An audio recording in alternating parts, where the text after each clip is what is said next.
Last week, we began a new message series for the season of Lent called In Pieces. Lent is that season of the Christian year where we deal with the pieces and the parts of our lives. It's the places where we deal with the brokenness and the shattered moments in our lives. It's the place where we get real before God. So during this week, I've asked Julie, everybody say hi, Julie. This is my wife, Julie, and she has graciously agreed to take some of the pieces that we are putting together. Hopefully on your way in, you got one of these pieces of tile. If you didn't, our ushers will grab one for you here in a little bit. And we're going to be writing on those all during this series. And the goal is to take the pieces that God has that are broken and that allow God to put them back together to restore us. On your way out, you'll notice that last week's piece of art is hung over there, and those are for auction. The money we raise to sell those pieces of art is going to go to support our children's vacation Bible school, and it's going to go to support our youth student mission trips this summer. And so you can bid here or you can bid online, either way, but this is an opportunity for you to say, hey, I want to make a difference, and I want to get connected like that. So last week we looked at hearts in pieces, and what does it mean to have broken hearts? This week we're talking about our faith in pieces. You ever been to the place where you thought your faith was going to fall apart? I know the right church answer is, no, Dave, God is good all the time. But can we just spend about 20 minutes and be honest with each other for a second? You ever been to that place where you've just been like, hey, God, what the heck? Are you even listening? Are you even out there? Is this all real? What am I doing? What are you doing? You ever been there? I have. And my faith has been in pieces. During this season, we're focusing our attention on Psalm 51. And Psalm 51 was a psalm that King David wrote after he was discovered to have had adultery with Bathsheba, killed her husband Uriah, been discovered, and his sin was made public. His whole life was in pieces. And so he writes Psalm 51, and we saw last week how he talked about his broken heart.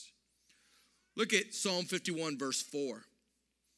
King David writes this. He says, against you and you only have I sinned and done what is evil in your sight, so that you are proved right when you speak and justified when you judge.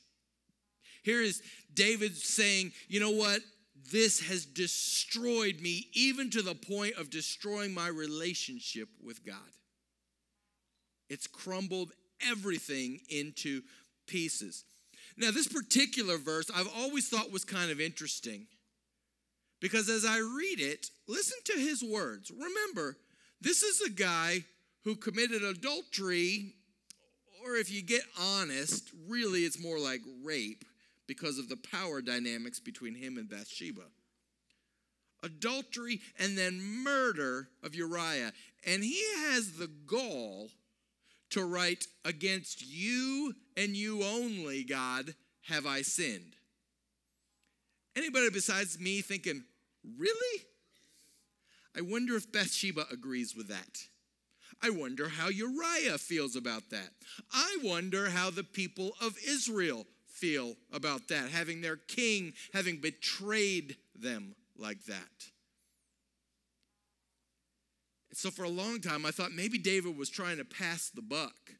But if you really read Psalm 51, you see him really owning his own brokenness. And so I don't think this is his attempt to pass the buck. I think what David is saying here was that all of my pain, all of my brokenness, all of my sin, the pain I caused Bathsheba, the injustice I wreaked on Uriah, the pain that the people of Israel are feeling, all of that came because of brokenness in my own faith. It started, God, when I broke faith with you.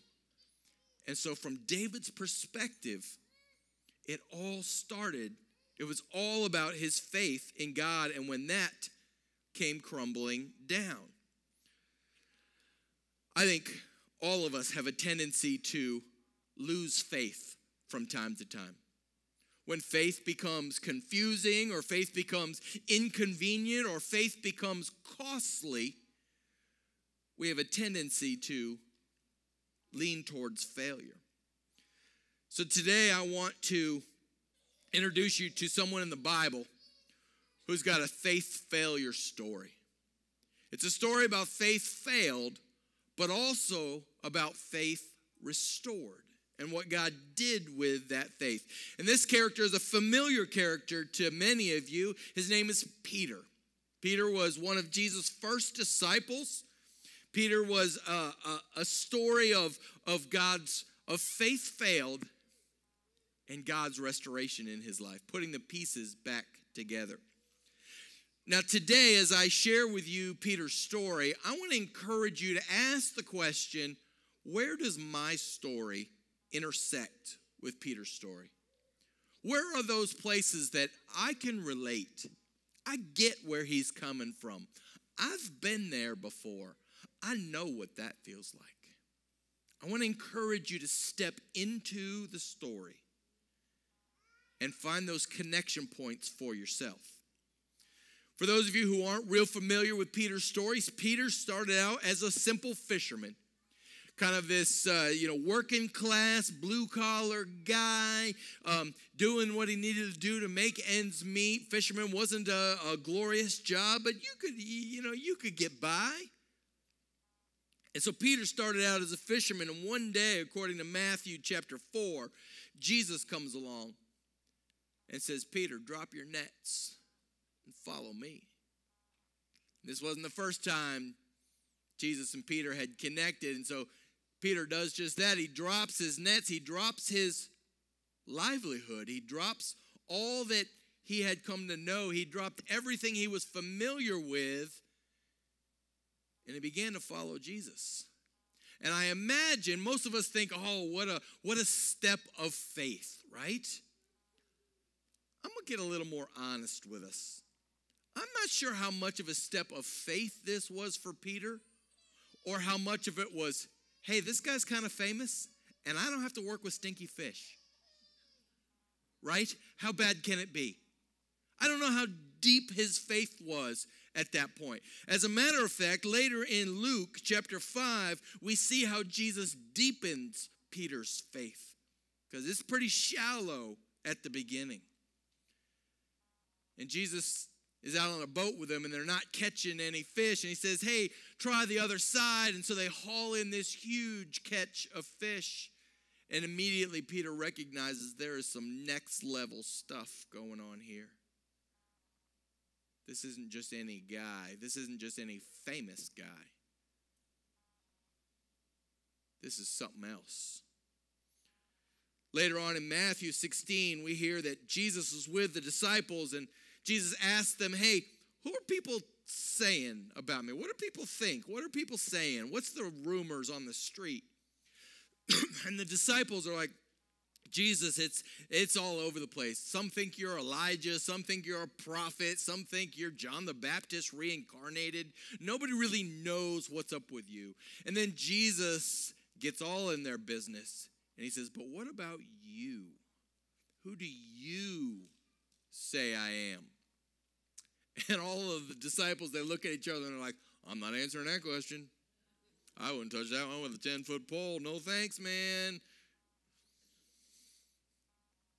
Except Peter, who's famous for his big mouth. He's always saying something. Every once in a while, he gets it right. And this was one of those times. Peter pipes up and he says, Jesus, here's what I think. I think you are the Christ, the Son of the living God. Jesus, you are the Messiah we've been waiting for. And in that moment, Jesus changes his name from Simon, which meant wishy-washy, to Peter, which meant the rock. And he said, on this rock, I will build my church. We also heard the story of how Peter walked on water. You remember this one? The disciples are in a boat and there's a storm kicking up and they see this ghost coming across the sea and they're freaking out and they think maybe it's Jesus. And Peter says, Jesus, if it's you, tell me to come to you on the water. And Jesus goes, all right. Yeah, this is the way Jesus talks in my head. Do your thing, Peter. Come on. And Peter jumps out of the boat and he begins miraculously walking on water. And the story tells us that he takes a few steps and then sees the wind and the waves and begins to let fear creep in. Doubt overtakes him. He takes his eyes off of Jesus and he sinks. In Luke 22, we see Jesus at the Last Supper with all the disciples. Peter's there as well. And they're having a conversation, and Jesus is saying, listen, guys, you're all going to leave me. You're all going to deny me. You're all going to betray me. And Peter says, no way, Jesus. It'll never happen. I'll go with you to the end. I'm in. I'm all the way. I walked on water. For about 2 steps. And listen to this prayer Jesus prays for him. Simon. Notice he's not using his name Peter. He says, hey, silly. Hey, wishy-washy. Here's the deal. Satan has asked to sift all of you as wheat. But I have prayed for you, Simon, that your faith may not fail.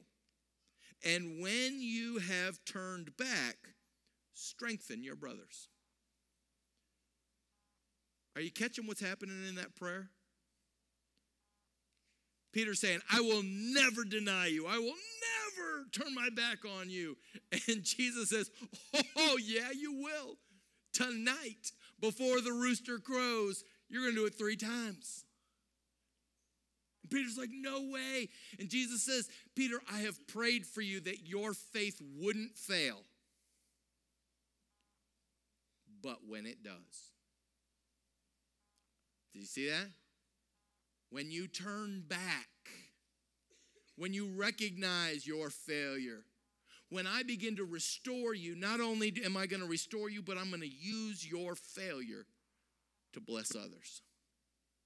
Hold on to that because that's going to become important. Many of us have been in the place where our faith has failed us. We found our faith shattered into pieces. And a lot of times it's through crisis. A lot of times it's through trauma. There's something going on that causes us to ask these deep, hard questions. And the same is true for Peter. I think many times the reasons Peter's faith failed are the same reasons our faith fails. And so here's the part I want to invite you to look for connections with your own story. I think sometimes our faith fails when faith becomes confusing. Peter's faith failed because his faith was confusing. John 18 says this, Simon Peter and another disciple were following Jesus. This is during Jesus' arrest. Because the disciple was known to the high priest, he went in with Jesus to the high priest's courtyard, but Peter had to wait outside the door. The other disciple who was known to the high priest came back, spoke to the servant girl on duty there, and brought Peter in. You aren't one of this man's disciples too, are you? She asked Peter. And he replied, no, I'm not. Failure number 1. Faith had become really confusing for Peter. Peter was Jesus' right-hand guy, right? On this rock I will build my church. This is the Messiah. This is the one who's going to set us free. And Peter had all these plans and all these ideas of what it was going to look like when Jesus took over and kicked out the Romans and set Israel back together and stepped in as king and ruler. And it was going to be amazing. And then Jesus gets arrested. And Peter tried to stop it. Do you remember this story?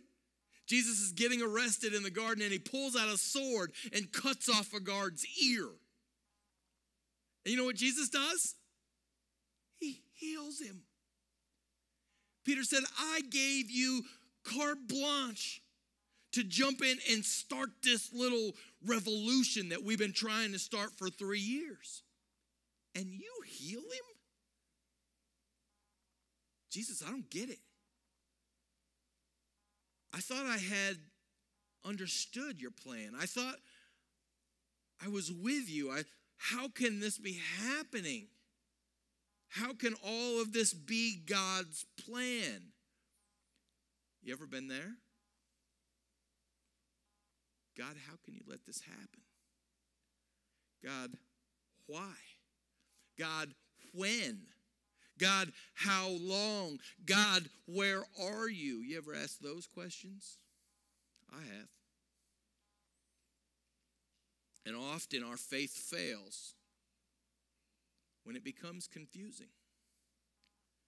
When we think we know the mind of God. And then God makes a left turn. And leaves us standing there to wonder, what are you doing? And in that moment, we have a choice. Follow God or fail in our faith. Our faith also fails, I believe, when our faith becomes inconvenient. You know what I mean, right? When our faith becomes inconvenient. Because for Peter, for a long time, this following Jesus thing was a good gig. Man, I haven't caught a fish in 3 years. It's all good, right? I'm getting some notoriety. People know who I am. This is a good gig. Yeah, there's some pressure from time to time. There's some Pharisees who are a little irritated. But otherwise, man, this is a good deal for me. It's very convenient. Works into my plan. It works in with the understanding I think God has. John 18:25, it says this, meanwhile, Simon Peter was standing there warming himself by the fire. So they asked him, you aren't one of his disciples too, are you? And he denied it a second time, saying, no, I'm not. See, here's the deal. Peter's moved on past the confusing part. All right, God, I don't get it, what you're doing. I don't know what you're doing, where you're going, how all this works into the plan. I don't know any of that. So I'm going on to plan B because I got to take care of me, right? I got to take care of me. And so Peter, here he is standing by the fire, just trying to stay warm for a minute, trying to be comfortable so he can collect his thoughts. And I can only imagine Peter's thinking, all right, here's what I need to do. I probably need to move because too many people know me. You know, they already know I'm with this Jesus guy. But I know how to fish, and I'll get a boat, and I know how to do nets and all that kind of stuff. And he's coming up with plan B, a plan that is convenient for him, a plan that is comfortable to him, a plan that is familiar. And now this person here at this fire, when all he's trying to do is be comfortable and convenient, now this person calls him out. Aren't you with Jesus? And if I say yes, all of that goes away. Plan B is done. I think sometimes when we rely on our faith to be about us, our comfort, our convenience, what I get out of it, and who I am, then God challenges us. Last Tuesday, we had a board meeting. I shared with you our church leadership board gathered together, and we began asking questions like, what do we really believe about Shiloh Church? What do we really care about? Who do we really think we are? What is our guiding principle? What are some of our non-negotiables at this church? And we begin to talk on a very deep level about, and there are a lot of ways to answer this question. We cast the question, Shiloh Church exists so that, ... How do you answer that question? And there are lots of answers to that question. One possible answer is Shiloh Church exists so that its members can be comfortable and convenient. That's an answer. But our board decided we needed to go deeper. Our board decided that it wasn't just about us. It was about more than just our members, but it was about our mission, and that we needed to dive deeper, and that we couldn't just rest on are we comfortable, or we start getting emails like I got this week. And we started asking the question, what does it look like if we become a church that's not about me? A church that's way beyond me. A church that is all about the mission. And that no matter how uncomfortable or how inconvenient that might get, we're in. Because this is who God's called us to be. I think the third reason faith fails for many of us is that faith gets costly. It gets costly. Look at John 18. I love this verse. It says, one of the high priest's servants, a relative of the man whose ear Peter had cut off, don't miss that little detail, challenged him. Didn't I see you with him in the garden? Again, Peter denied it. And at that moment, the rooster began to crow. So here's the deal. Peter's trying to come up with plan B. He's trying to figure out where to go next, what to do next, how to take care of me. And now all of a sudden, here's this guy who not only thinks he might have been with Jesus one time, but was there several hours ago when Peter cut off his relative's ear. He watched it happen. And in this culture, this is a Mosaic law kind of culture. And they have a very strict eye for an eye, a tooth for a tooth, an ear for an ear. This is about to get really costly for Peter, isn't it? This could cost him his ear. This could cost him the same kind of bodily injury he inflicted on this guy's family member. And when faith becomes costly, sometimes we opt out. This isn't what I signed up for. This isn't what I wanted to be. And all of a sudden, Jesus' words to Peter about picking up your cross and following me became acutely clear to him. Now he understood what Jesus was saying when you said what it means to follow me. And he recognized the cost. And Peter's faith failed because he wasn't willing to pay the price to follow Jesus. Now, there is some good news here. Though Peter's faith failed, God used his failure to deepen him. Do you know what I mean by that? How many of us know that it's through some of our biggest failures that we become better people, right? The challenges, the struggles that we have.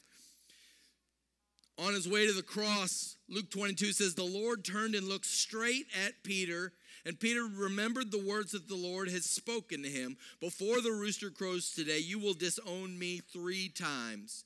And he went outside and wept bitterly. When our faith fails, we have 2 choices. To let our failure define us and just say, hey, well, I guess I'm a failure. I guess that's all I'll ever be. I guess that's all I can ever do. I guess that's the best God can ever expect from me. Or we can deepen ourselves. We can learn. We can grow. We can allow God to restore what was started. And here's what God did with Peter. I love this. In John chapter 21, there's this fabulous story of Jesus has raised from the dead by this time. He's begun to show himself to many people. The women at the tomb heard Jesus say, "Go tell my disciples and Peter that I'm alive." He singles out Peter and says, "I want him to know that I'm alive." And so Jesus shows up, and John and Peter have gone back to fishing. They're out in the boat, and they're not catching a thing. And from the shore, they hear somebody say, "Hey, try the other side." And this is very familiar to them. They've been here before. And they catch this huge catch of fish. And immediately they know it's Jesus. The Bible tells us that John jumped out of the boat and swam to Jesus. He didn't even wait to get the fish in the boat. You know what Peter did? Nothing. The Bible says that Peter just pulled the fish in, got things together. He was in no hurry to get back to the shore to face the man he had betrayed 3 times. But once he got there, you remember what Jesus asked him? "Peter, do you love me?"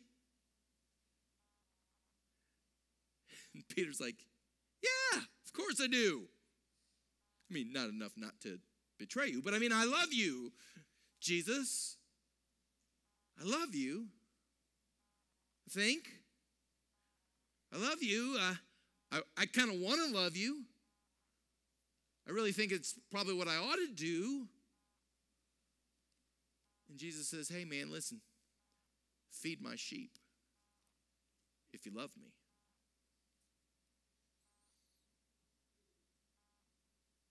And then Jesus asked again, "Hey, Peter, do you really love me?" And Peter's like, "Whoa, didn't we just have this conversation? What is Jesus forgetting what's going on here? What's happening?" And he says, "Jesus, of course I love you. I'm really sure this time. I'm not just kind of sure. I'm really sure this time. Of course I love you." And Jesus goes, "Take care of my lambs." And the third time, Jesus says, "Hey, Peter, do you really love me?" And at this point, Peter just falls apart. Because what he recognizes is that what Jesus is doing is saying, "Listen, man, I know you betrayed me 3 times. And listen, I'm going to restore you 3 times. I'm going to do whatever it takes. You are not lost. You are not defined by your failure. But I'm going to allow your failure to deepen you. And I'm going to use that failure to bring about the faith of others." And Jesus said, "If you truly love me, follow me." It's interesting to me that the very first words Jesus speaks to Peter and the very last words Jesus speaks to Peter are "follow me." And on the front end, he has no clue what they mean. But on the back end, his faith has been through the fire, and he gets it, and he understands it, and he knows, and he's willing to follow. Hebrews 11 says this: "Faith is the confidence of what we hope for and the assurance of things we do not see." All of us have had broken hearts and broken faith from time to time. All of us have had times where we said, "God, it's too costly. God, that doesn't sound very convenient." Or, "God, that's too confusing. I don't get it." We've all been there. Some of the time, some of you have had your faith broken into pieces by the church. That the church has not treated you very well.